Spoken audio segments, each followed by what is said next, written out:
છીએ અને અમે નીકળી ગયા છે બહાર, કારણ કે મારે છે એ ન્યૂ ક્લોથ્સ બાય કરવા જવું છે. બિકોઝ કાલે છે એ બુદ્ધ પૂર્ણિમા છે. બુદ્ધ પૂર્ણિમાની સેલિબ્રેશન અમારા ઘરે કરવાનું છે. તો ચલો આજે હું તમને દેખાડું એક Indian ethnic clothing brand. So hi everyone, welcome back to my channel Gujju પિયર family in Canada. So guys, આજે છે એક બહુ મસ્ત મજાનો દિવસ, કારણ કે હું કાલે જવાની છું બહાર. તો હું આવી છું એક જગ્યાએ જે બહુ જ અને રજાઈનામાં બહુ જ બેસ્ટ છે. હું છે એ અનીઝા એક કુતુરમાં આવી છું, જે છે અનેરીનું. So she is my best friend and you can see the collection here. મારું નામ અનેરી છે એન્ડ હું Aneeza couture home base business ચલાવું છું for Indian Pakistani festive outfits and bandhani અજરકમાં. તો તમને જ્યારે બી બાંધણી અજરક રિઝનેબલ પ્રાઇઝીસમાં જોતો હોય, please do come visit my location in harbour landing. Okay, thank you. So guys, જો અત્યારે હું છે મારી ફ્રેન્ડના ઘરે આવી ગઈ છું વ્લોગ બનાવવા માટે, અને મારે છે આમાંથી જો તમને જે ગમે ને એ મને મેસેજ કરજો, કમેન્ટ ડાઉન જરૂરથી કરજો કે કયું વધારે મને સૂટ કરતું હતું, રાઈટ? સો ચલો ગાઈઝ, હું તમને આજે બતાવું કે અહીંયા કયું કલેક્શન છે. તો આપણા ગુજરાતી મિત્રો, ગુજરાતી બહેનો, રાઈટ, તો મારી બધી જ ફ્રેન્ડ્સ છે એ, અને પંજાબી અને ઇન્ડિયન વેર બધું જ કલેક્શન અહીંયા અવેલેબલ છે ગાઈઝ. તો હું તમને વન બાય વન બતાવીશ કે શું છે, અને નવરાત્રી કલેક્શન બી અવેલેબલ છે. તો ચલો આજે તમને હું મસ્ત કલેક્શન બતાવવાની છું. સો ફ્રેન્ડ્સ, મેં છે એ જો આ આઉટફિટ છે એ મારા માટે સિલેક્ટ કર્યું છે. તમને કેવું લાગ્યું મને કમેન્ટ ડાઉન જરૂરથી કરજો. અને જો તમારે બાય કરવું હોય ને, તો હું તમને ડિસ્ક્રિપ્શનની અંદર અનેરીનો કોન્ટેક્ટ નંબર છે અને પૂરી ડિટેલ બધી હું છે એ ડિસ્ક્રિપ્શનમાં આપી દઈશ. તો ગાઈઝ, બહુ જ બેસ્ટ કલેક્શન છે અહીંયા ઇન્ડિયન એથનિક વિયરનું. તો તમે ઇન્ડિયન પાકિસ્તાની આઉટફિટ્સ છે એ અહીંયા અવેલેબલ છે, અને બધા ફેસ્ટિવ વિયર બી અવેલેબલ છે, દુપટ્ટા બી અવેલેબલ છે. તો યસ ફ્રેન્ડ્સ, તમે જરૂરથી આવજો અને એકવાર આવી અને બધા જ કલેક્શન છે એ તમે જોજો. બિકોઝ તમને ઓવરઓલ રજાઈનાની અંદર અહીંથી વધારે સારી પ્રાઇઝમાં, રિઝનેબલ પ્રાઇઝમાં આઉટફિટ્સ નહીં મળે, અને એ બી આવા પાર્ટીવેર આઉટફિટ્સ. તો તમે જોઈ શકો છો ને કલેક્શન પૂરું. તો આ છે, મેં બીજું બી એક આઉટફિટ છે ટ્રાય કર્યું હતું, બિકોઝ મને લવંડર અથવા તો વાયોલેટ કલરમાં જવું હતું. સો આ આઉટફિટ બી બહુ જ બ્યુટીફુલ છે. તો ઇન્ડિયન પાકિસ્તાની વિયર છે, તમે જોઈ શકો છો એ સ્ટાઇલમાં છે. તો ગાઈઝ, ડેફિનેટલી એકવાર આવો, બહુ જ મસ્ત પાર્ટીવેર કલેક્શન છે અહીંયા. બુદ્ધ પૂર્ણિમા છે કાલે. સો યસ, મારે એક આઉટફિટ જોઈએ છે. સો આ બંનેમાંથી તમને કયો પસંદ લાગ્યો અને મને વધારે કયો સૂટ કરે છે એ મને કમેન્ટ ડાઉન જરૂરથી કરજો. અને જો તમે મારી ચેનલ પર નવા છો અને ફર્સ્ટ ટાઈમ મારો વ્લોગ જોઈ રહ્યા છો, તો મારી ચેનલને સબસ્ક્રાઈબ કરી દેજો, ગુજુ પિયર ફેમિલી ઇન કેનેડા. તો અહીં તમને બધી જ ટાઈપના છે આઉટફિટ્સ છે એ તમને અહીં મળી રહેશે. તમે જોઈ શકો છો આ વ્હાઈટ બી બહુ જ ફાઇન છે, અને બધી સાઇઝ બી અવેલેબલ છે. So small to XL, double XL, triple XL સુધી આઈ થિંક અવેલેબલ છે ગાઈઝ. અને મેં જે મસ્ટર કલરનું પહેરેલું છે એ બી બહુ ફાઇન હતું. લાર્જ અથવા એક્સેલ સાઇઝ છે, બટ મને બહુ જ ગમી ગયું હતું. બટ ઓલરેડી મારી પાસે 2 આઉટફિટ્સ છે, સો મારે એ કલરમાં નહોતું જવું. સો ગાઈઝ, તમે જોઈ શકો છો, રિયલી એકવાર તમે અહીંયા વિઝિટ કરી જોજો. બિકોઝ અહીંયા છે એ કફતાન બી અવેલેબલ છે, તમે જોઈ શકો છો. બંધેજમાં છે, બાંધણીમાં અને અલગ લેરિયામાં બી અવેલેબલ છે. તો છે, તમે જીન્સ ઉપર પહેરી શકો એવા શોર્ટ કફતાન બી છે, અને આ લોંગ કફતાન બી છે ગાઈઝ. તો ડેફિનેટલી એકવાર આવો અને વિઝિટ કરો. અનીઝા કુતુરની બેસ્ટ વસ્તુઓ રાખે છે, અને તમે જોઈ શકો છો કે પાર્ટીવેર ગાઉન બી અવેલેબલ છે. સો આઈ થિંક તમે રેન્ટ ઉપર બી લઈ શકો છો આ ગાઉન ગાઈઝ. તો કોન્ટેક નંબર છે ડિસ્ક્રિપ્શનમાં આપેલો છે. Please contact Aneeza couture.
તો જો મિત્રો મારું ઢીંગલું છે કેવું મસ્ત ક્યુટી ક્યુટી સૂતું છે વાલું વાલું લાગે નહીં. તો ચલો હવે ઘરે જવાનું છે અને મારું આઉટફિટ્સ આવી ગયું છે. તો ઘરે જઈશું અને મસ્ત આજે રસોઈ બનાવીશું. તો ડોન્ટ નો આજે ઘરે જઈને હું શું બનાવવાની છું.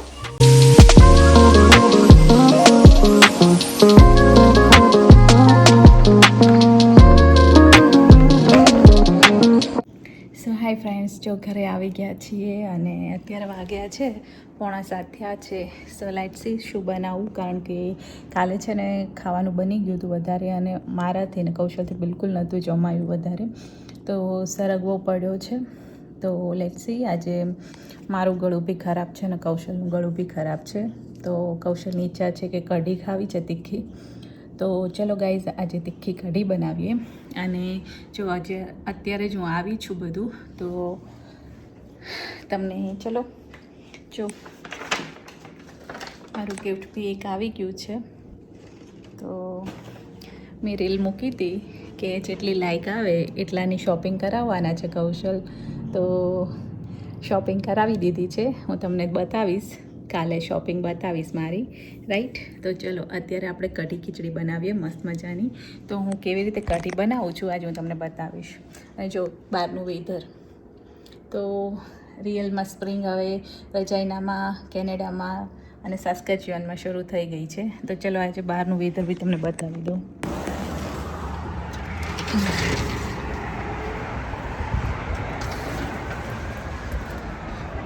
બહુ જ મસ્ત વેધર છે. આપણે ઇન્ડિયામાં ગુલાબી ઠંડી હોય ને એવું છે, પણ હા થોડું વિન્ડી બી છે, કારણ કે વિન્ડી તો અહીંયા રહેવાનું જ. પવન નથી જાતો, ઠંડી જાય પણ. તો વેધર તો સારું છે, પણ વિન્ડી છે એટલે ઠંડી લાગવાની, યુ નો ગાઈઝ. મસ્ત વેધર છે. એટલીસ્ટ સ્નો નથી એટલે તમે બહાર ઊભા રહી શકો, બહાર જવાનું મન બી થાય, કંટાળો ના આવે, બોરિંગ ના લાગે. તો બસ હવે સ્પ્રિંગ અહીંયા રિયલી લાગે છે અને ધીરે ધીરે બસ હવે સમર સ્ટાર્ટ થશે. જો બહારનું વેધર.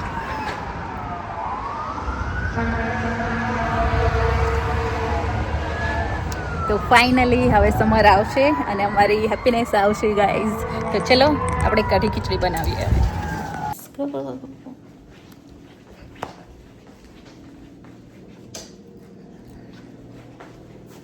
આ ડોર તો ઓપન જ હોય અમારે.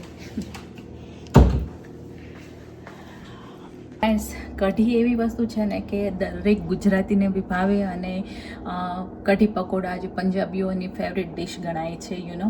સો તમને એમ થાય કે કઢી ખીચડી બનાવતા વાર લાગે, પણ એવું નથી. હું તમને આજે છે ને ઇન્સ્ટન્ટ કઢી કેવી રીતે બનાવીને ફટાફટ આજે તમને બતાવું ને, એ બી મિક્સીની અંદર, રાઈટ.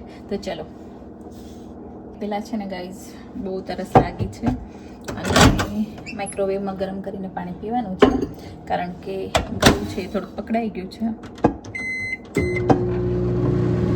તો અહીંયા છે ને કેનેડાની અંદર એક વસ્તુ બહુ ઇઝી વસ્તુ છે, માઇક્રોવેવ હોય તો તમારી લાઈફ છે ને બહુ ઇઝી થઈ જાય. આપણે નવું તપેલું લઈ અને અંદર વસ્તુ નાખવાની, પછી સ્ટવ ચાલુ કરી ગરમ કરવાની, એ બધી વસ્તુની ઝંઝટ ના થાય.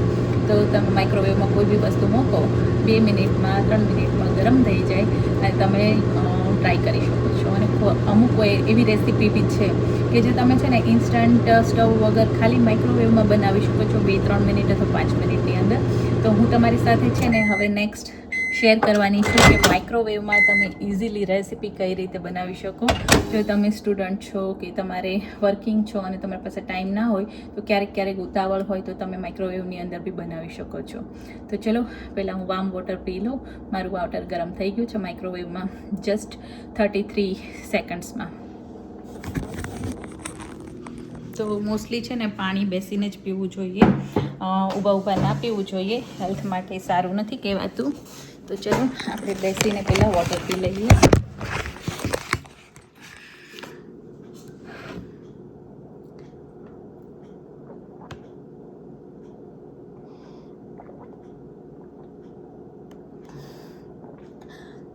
અને મારી છે ને એક બહુ બેડ હેબિટ છે, વોટર છે ને આખો ગ્લાસ એક સાથે પી જવાની. તો એ બી એક બેડ હેબિટ છે. વોટર છે ને એ થોડા ઘૂંટે જ પીવું જોઈએ, એ હેલ્થ માટે બહુ જ સારું કહેવાય છે.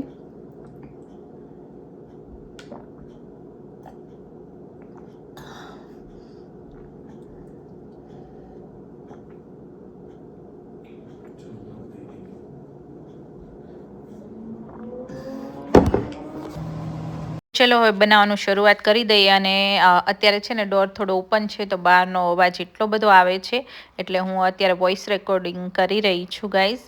તો ફર્સ્ટ ઓફ ઓલ લઈ લેવાનું છે એક મિક્સી, મસ્ત મજાનું બધા મસાલા લઈ લેવાના છે. તો ચલો વઘાર માટે હું પહેલાં ગેસ ઉપર એક મૂકી દઈશ પેન અને નાખીશ ફર્સ્ટ ઓફ ઓલ રાઈ નાખીશ, રાઈટ. પછી જીરું નાખવાનું છે અને પછી અજમો નાખવાનો છે, બ્લેક પેપર નાખવાના છે, મરી એન્ડ લવિંગ નાખવાના છે 4 થી 5 ગાઈઝ, રાઈટ. અને બસ ગરમ મસાલામાં 2 જ વસ્તુ નાખું છું, મરી અને લવિંગ. અને હા, તમે છે એ દાલચીનીનો એક ટુકડો બી નાખી શકો છો. અને લસણ તમે જોઈ શકો છો. તો લસણ છે ને હું એક સાથે જ ફોલીને મૂકી દઉં છું, 2-3 દિવસ ચાલ્યું જાય છે. તો બસ આવી રીતે ડબ્બો ભરી અને તમે ફોલીને મૂકી શકો. તમે ગાઈઝ ફ્રીઝમાં મૂકી શકો, બટ ફ્રીઝમાં મૂકવાથી થોડા એના છે ને ગેરફાયદા બી છે, તો એ હું તમને પછી જણાવીશ. તો અત્યારે છે ને જો મેં ગ્રીન ચીલી લઈ લીધી છે. તો હું છે અમે કઢીની અંદર છે ને રેડ ચીલી નથી બિલકુલ એડ કરતા, ઓનલી ગ્રીન ચીલીથી જ ટેસ્ટ આવે છે. તો આ રીતે તમે એકવાર જો કઢી બનાવશો ને તો તમને રિયલી બહુ જ પસંદ આવશે. આ પંજાબી સ્ટાઇલ કઢી છે, પણ રિયલી તમે વારંવાર આ કઢી બનાવશો અને આની અંદર જો તમે પકોડા નાખી દો ને તો બેસ્ટ છે. તો 7 થી 8 કળી લસણ લેવાનું છે, 1 ઇંચ જેટલો આદુનો ટુકડો લેવાનો છે અને 6 થી 7 ગ્રીન ચીલી લેવાની છે. આ ગ્રીન ચીલી છે એ મોટી છે એટલે મેં થોડી ઓછી લીધી છે. જો તમારી પાસે સાવ નાની નાની હોય તો 6 થી 7 લ્યો અથવા 8 લ્યો, અથવા તમારી તીખાસ મુજબ લો, કારણ કે આપણે રેડ ચીલી બિલકુલ નથી નાખવાની એટલા માટે. તો મિક્સચરની અંદર છે ઇઝીલી થઈ જાય ને એટલે હું પહેલાં છે નાઇફથી એને કટિંગ કરી લઉં છું બધી વસ્તુનું. અને સાથે સાથે તમારે છે ને કોરિએન્ડર લીવ્સ બી નાખવાના છે અને બધી જ વસ્તુ મસાલા બી છે એ એની સાથે જ એડ કરી દેવાના છે ગાઈઝ, કંઈ બી બાકી નથી રાખવાનું, રાઈટ. તો આદુ, લસણ, મરચાં બધું એડ કરી દેવાનું છે. હવે એડ કરીશું નાનકનું દહીં. તો હું કઢી બનાવવા માટે છે ને નાનકનું જ દહીં યુઝ કરું છું. તો તમારે 4 થી 5 સ્પૂન છે મોટી એ નાખી દેવાની છે. હળદર નાખી દેવાની છે, થોડું ધાણા જીરું નાખી દેવાનું છે, રેડ ચીલી બિલકુલ એડ કરવાની નથી. અને થોડા છે એ આ ચણાનો લોટ છે એ નાખી દેવાનો છે. તો 5 થી 6 ચમચી લેવાનો છે, રાઈટ ગાઈઝ, કારણ કે આ કઢી છે થોડી થીક બનાવવાની છે. તો બસ જો આ થોડી મસ્ત મસ્ત ખુશ્બુ આવે ને એટલે આમાં છે એક વસ્તુ હું ભૂલી ગઈ, મેથીના દાણા બી નાખવાના છે. અને પછી છે ઉપરથી ઓઇલ નાખવાનું છે, કારણ કે હું છે ને સિંગ તેલ નથી વાપરતી અત્યારે ખાવામાં, અમે ઓલિવ ઓઇલ જ વાપરીએ છીએ. તો ઓલિવ ઓઇલને છે ને ગરમ ના કરવાનું હોય એટલું બધું. સો જસ્ટ લાઇટ અંદર નાખી અને પછી તરત જ કઢીનો વઘાર અંદર કરી દેવાનો છે. તો ફર્સ્ટ ઓફ ઓલ છે ને હું આમાં મેં ભૂલી ગઈ હતી, ઓલિવ ઓઇલ નાખી દીધું હતું, બટ ઓલિવ ઓઇલ કાઢી લીધું અને મારે મરચાં તળવાના હતા. તો મેં એ જ રાઈ ને બધું નાખેલું હતું ને એમાં સિંગ તેલ નાખ્યું અને પહેલાં મરચાં તળી લીધા. અને બસ જો હિંગ નાખી ઉપરથી અને તરત જ આ બધું જે ક્રશ કર્યું હતું ને મિક્સ કરીને એ બધું મેં નાખી દીધું અને અંદર થોડું પાણી એડ કરીને પછી નાખી દીધું. તો જો ગાઈઝ આ મેં નાખ્યું છે. હવે છે ને એને ગેસ છે ધીમો કરી દેવાનો છે એકદમ, અને છે થોડી વાર માટે રહેવા દેવાનું છે. પછી એને છે ને ચમચાથી હલાવતું જવાનું, કારણ કે કઢી ફાટે નહીં એનું ધ્યાન રાખવું બહુ જ જરૂરી છે. અને સાથે છે મેં ખીચડી મૂકી દીધી છે. તો મગની દાળ નથી તો આજે મેં તુવેરની દાળની ખીચડી મૂકી છે અને એ બી ઇન્સ્ટન્ટ પોટ ઉપર મૂકી છે ગાઈઝ. તો જો ઘરમાં ઇન્સ્ટન્ટ પોટ એક વસાવી લો ને તો તમારું કામ છે બહુ જ ઇઝી થઈ જાય, કારણ કે આમાં છે ને ઘણી બધી વસ્તુઓ બનાવી શકાય છે ગાઈઝ. સૌથી વધારે ઇમ્પોર્ટન્ટ વસ્તુ ઘરમાં, જો તમે કેનેડામાં કે વિદેશમાં રહેતા હો ને તો ઇન્સ્ટન્ટ પોટ વસાવવું બહુ જ જરૂરી છે. કારણ કે ઇન્સ્ટન્ટ પોટ છે ને આ તમે જોવો છો ને પાછળ આ રહ્યું, તો ઇન્સ્ટન્ટ પોટની અંદર તમે છે ને ઇન્સ્ટન્ટ વસ્તુઓ બનાવી શકો છો. તેમાં ઘણા બધા ઓપ્શન છે જે હું તમને બતાવું. ચલો તમે જોઈ શકો છો રાઈસનો ઓપ્શન છે. તો આમાં છે ને તમે ગમે ત્યારે રાઈસ, ખીચડી કંઈ બી બનાવો ને બિલકુલ દાજતા નથી. તમારે વોટર ઓછું થયું હોય ને તો બી. પછી જો મલ્ટીગ્રેનનો ઓપ્શન છે, રાઈટ ફોરિક છે, સ્ટીમનો ઓપ્શન છે, સ્લો કુકનો ઓપ્શન છે, આ સોટે કરવું હોય તો આ બીન છે, ચીલી છે, બરાબર છે. પછી આ સૂપનો ઓપ્શન છે. તો અહીં થોડુંક ચોંટી ગયું છે ગાઈઝ. તો છે ને આ છે એ 4 years ઓલ્ડ છે અને ગાઈઝ 4 years થઈ ગયા. બટ એકવાર બી મીન્સ વન ટાઈમ એકવાર રિપેરિંગ આવ્યું હતું અને અમે છે ને એ રિપેરિંગ છે એ ઘરે જ સ્ટૂલ મંગાવી અને કર્યું હતું. તો ગાઈઝ 4 વર્ષ થઈ ગયા, બહુ મસ્ત ચાલે છે અને ઇન્સ્ટન્ટ બધી વસ્તુઓ છે હું બનાવી શકું છું. તો જો કઢી એક બાજુ બને છે અને ઇન્સ્ટન્ટ પોટમાં ખીચડી મૂકી દીધી.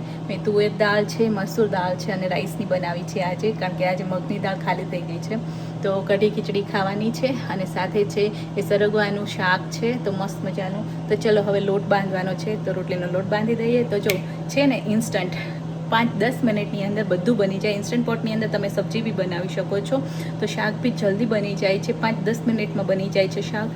અને કઢી બી જો ઇન્સ્ટન્ટ કઢી, અને આ કઢીનો તમે ટેસ્ટ એકવાર કરજો, એટલી મસ્ત લાગશે ને.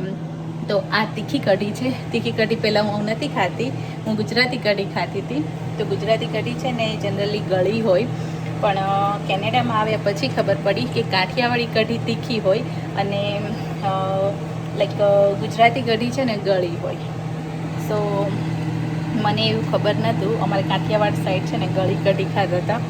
તો આ છે તીખી કઢી છે, જેમાં શુગર છે બિલકુલ એડ કરવાની નથી હોતી, મીન્સ કે ગોળ. અને આપણા કાઠિયાવાડમાં છે મોસ્ટલી બધા ગુજરાતી લોકો છે એ ગોળ નાખેલી ગળી કઢી ખાય છે, વ્હાઈટ કઢી ખાય છે ઘણા લોકો. તો આ છે ને જોઈ શકો છો. તો ગાઈસ આ તીખી કઢી છે અને મસ્ત લાગે. અને જો તમારું ગળાવું ખરાબ હોય ને ત્યાં તો તમે આ કઢી પીવું ને તો તમારું ગળું ચોખ્ખું થઈ જવાનું છે. તો બસ જો કઢી બની જશે, આપણે લોટ બાંધી નાખીએ અને પછી બેસીએ જમવા.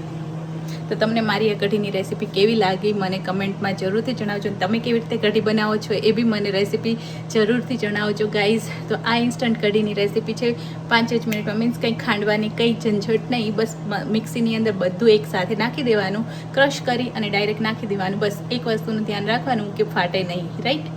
તો બસ એને ચલાવતા રહેવાનું થોડી વાર, જ્યાં સુધી ગરમ ન થઈ જાય. ગરમ થઈ જાય પછી એ ફાટતી નથી. તો મને ઘણી કમેન્ટ આવેલી છે ઘણી વાર. પહેલાં હું કુકિંગની રેસીપીની બધી મૂકતી હતી રીલ, પછી જોયેલ આવી પછી મને એટલું બધું કુકિંગનો ટાઈમ નથી રહેતો કે હું રેકોર્ડિંગ કરું. તો મિત્રો જો કઢી બની ગઈ છે, રેડી થઈ ગઈ છે. અને સૌથી મોસ્ટ ઇમ્પોર્ટન્ટ, જ્યારે કઢીને આપણે બંધ કરીએ ને ત્યારે હું શું કરું છું તમને જણાવું. તો હું છે ને કઢીની અંદર નાખું છું કસૂરી મેથી. તો કોણ કોણ કસૂરી મેથી નાખે છે મને કમેન્ટ ડાઉન જરૂરથી કરજો, કારણ કે આપણી ગુજરાતી કઢીની અંદર કસૂરી મેથી નાખવામાં નથી આવતી જનરલી. મને છે ને કસૂરી મેથી બહુ જ પસંદ છે કઢીની અંદર. તો જેવું આપણે ગેસ બંધ કરીએ ને એટલે કસૂરી મેથી નાખી અને લીડ બંધ કરી દેવાની થોડી વાર માટે. આફ્ટર દેટ તમે જ્યારે થોડી વાર ખાવા બેસો ને ત્યારે તમે કોરિયન્ડર નાખો તો ચાલે. તો કોરિયન્ડર નાખો તો બી મસ્ત લાગે, અને કોરિયન્ડર વિધાઉટ કોરિયન્ડર બી તમે કસૂરી મેથી વધારે નાખશો ને તો બી બહુ મસ્ત ટેસ્ટ આવશે. તો કસૂરી મેથી એકવાર ટ્રાય કરજો જો ન નાખતા હો તો તીખી કઢીની અંદર. તો મારી તીખી કઢીની રેસીપી તમને કેવી લાગી મને કમેન્ટમાં જરૂરથી જણાવજો. તો હમણાં હું સર્વ કરીને તમને બતાવું.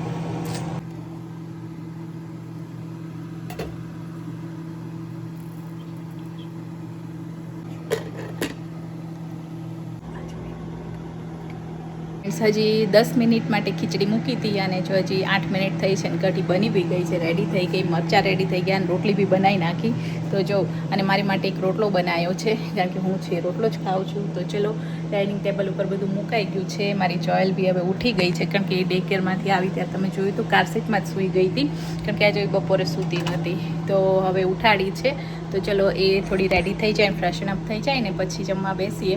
તો ગાઈઝ તમને મારી કઢીની રેસીપી કેવી લાગી મને ચોક્કસથી કમેન્ટમાં જણાવજો. અને યસ ઓફકોર્સ કાલે એક સેલિબ્રેશનનો ડે છે, તો હું તમારી સાથે નવું બ્લોગ શેર કરીશ ગાઈઝ. તો ચલો આજે હું અહીંયા જ બંધ કરું છું, મારો આ બ્લોગ પૂરો કરું છું. તો તમને કેવો લાગ્યો મને કમેન્ટ ડાઉન જરૂરથી કરજો. અને સોરી મારું ગળું ખરાબ છે આજે.